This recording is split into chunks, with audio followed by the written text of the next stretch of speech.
Pesawat jatuh di Karawang, 5 penumpang selamat tanpa luka. Sebuah pesawat jenis G-84 Airvan jatuh di area persawahan Desa Kertawaluya, Kecamatan Tirtamulia, Karawang, Jawa Barat, Jumat, 21 November 2025. Kepala Puskesmas Tirtamulaya, Ade Harudin mengatakan, jumlah penumpang yang berada di dalam pesawat tersebut mencapai 5 orang.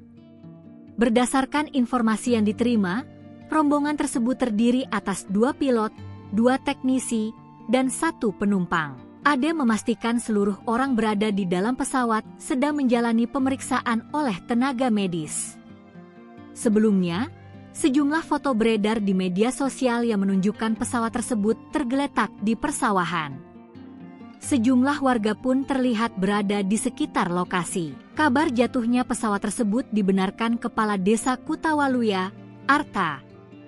Ia menyebut ada 5 orang penumpang dalam pesawat tersebut.